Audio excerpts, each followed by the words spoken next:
Hey, I'm Dan Fitzpatrick at stockmarketmentor.com, and here is a chart of Priceline.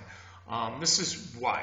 Look, I've never bought or sold a share of Priceline in my life, but I've traded a boatload of options, calls, and puts. This is one of those stocks that has been spitting out money, certainly on Friday.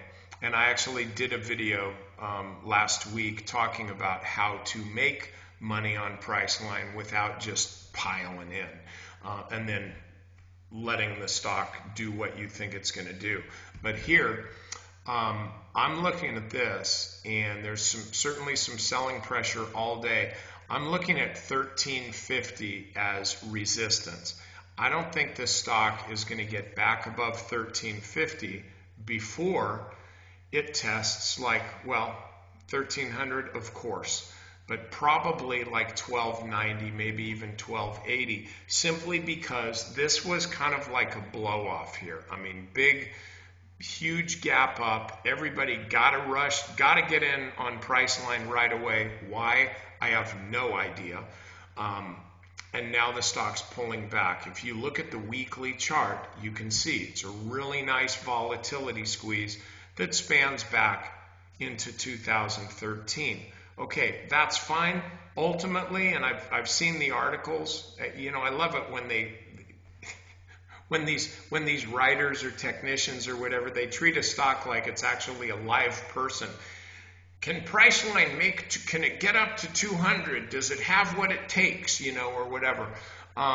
It's really kind of stupid, but that's what happens. The point is, that's all longer term stuff. Can it get up to 1500? I don't know, probably.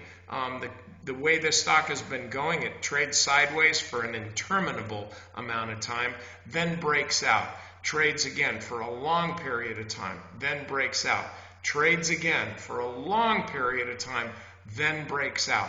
So we are right at the beginning of this latest breakout. So here's my suggestion. Stay away from this stock until it comes back down a little bit. If the market is weak, and it seems, you know, it's kind of getting that way, if the market is weak, you're going to see more selling in Priceline. We saw it all day on Friday. It's just that right around 13.15 or so, the stock never really fell below there. But ultimately, this stock's going to come in a little bit more. That's when you want to be buying this for a long-term trade, or do like what I would do in a case like that. Buy some long-term calls. Just buy the top of the stock. If the stock pulls back, go out to January 2016, even into 2017, if you're a long-term guy. Because again, this is a stock, it looks like it's ultimately moving higher. Long sideways range. But shorter term, this is way overdone. We can see it. Everything's starting to unwind now. I think you just want to wait for a lower level before you want to get long this stock. Meanwhile, there's nothing wrong with being short. I am.